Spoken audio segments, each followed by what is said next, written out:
आपका एक बार फिर से अपने चैनल सैम गुरुजी पर स्वागत करता हूं। आज हमारी अगली क्लास आंसू लिपि उच्चगति अभ्यास खंड 2 का डिक्टेशन नंबर 4 होगा और यह डिक्टेशन 80 शब्द प्रति मिनट स्पीड से रहेगा। डिक्टेशन 5 सेकंड बाद स्टार्ट होगा।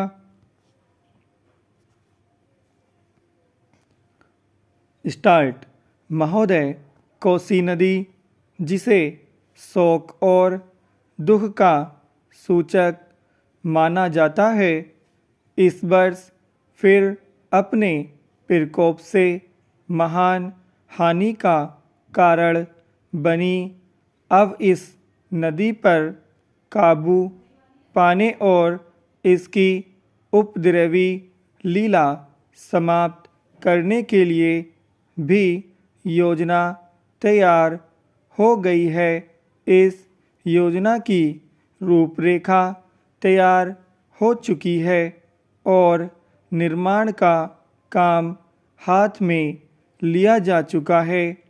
आशा है इस योजना के निर्माण से बड़े पैमाने पर जनसाधारण को सेवाएं उपलब्ध होंगी।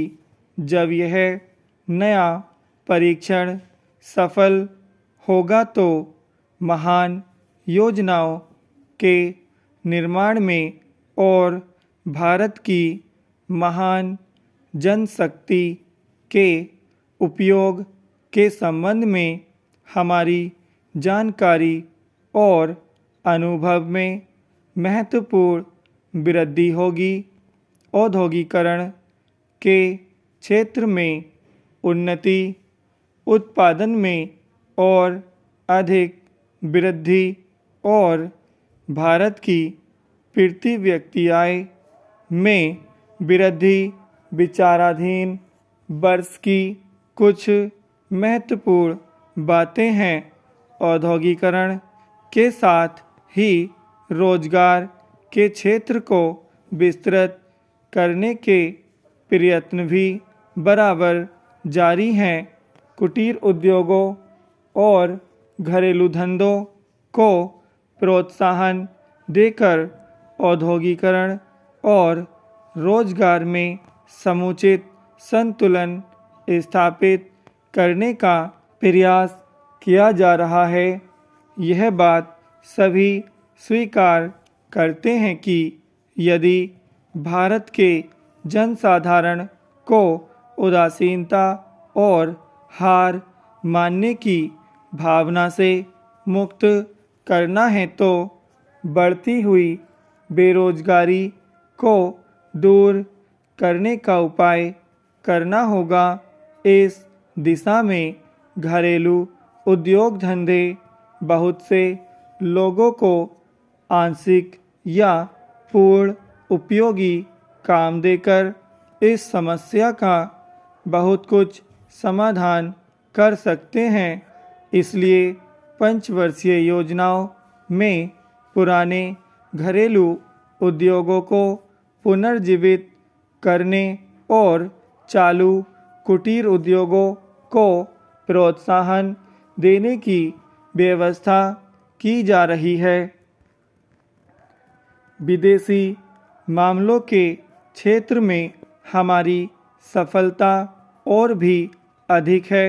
हमारी नीति, जिसे मैं सक्रिय और स्वदेशीय तटस्थता की नीति कहना चाहूँगा, वास्तविक व्यवहार में किसी भी देश अथवा यहाँ के लोगों को अपना शत्रु न समझने की नीति है। इस नीति के फलस्वरूप हमें विश्व शांति के पक्ष की कुछ सेवा करने का अवसर मिला है। हम प्रसन्न और आभारी हैं कि संसार के राष्ट्रों में भारत का स्थान इतना ऊंचा है।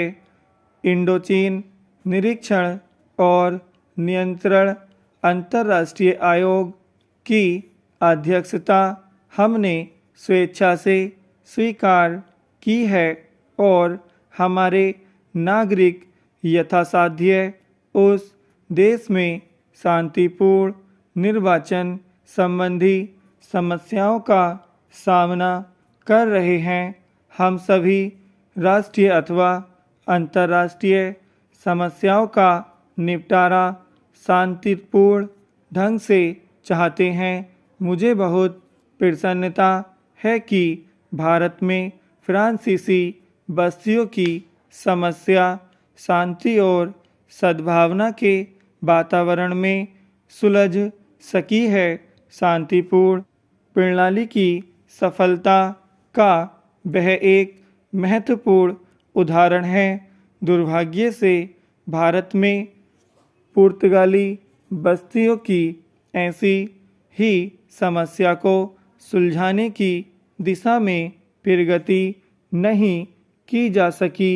मैं आशा करता हूँ कि पुर्तगाली इन बस्तियों में रहने वाले लोगों को स्वाधीनता के अधिकार को स्वीकार करेगा और फ्रांस और ब्रिटेन की सरकारों का अनुसरण करेगा। जैसे ही यह वर्ष समाप्त हो रहा है, हम अपने सबसे निकट के पड़ोसी पाकिस्तान के साथ अपने संबंधों में अपने सुखद परिवर्तन देखते हैं। पाकिस्तान के लिए हमारे हृदय में सदैव से पूर्ण सद्भावना और शुभकामनाएं हैं। विराम। दोस्तों, यह डिक्टेशन 80 शब्द प्रति मिनट स्पीड से कंप्लीट हो गया है। अगर आपको वीडियो अच्छी लगी तो इसे लाइक करें और इसी तरह के डिक्टेशन पाने के लिए हमसे जुड़े रहें। हमारे चैनल को सब्सक्राइब करें। धन्यवाद।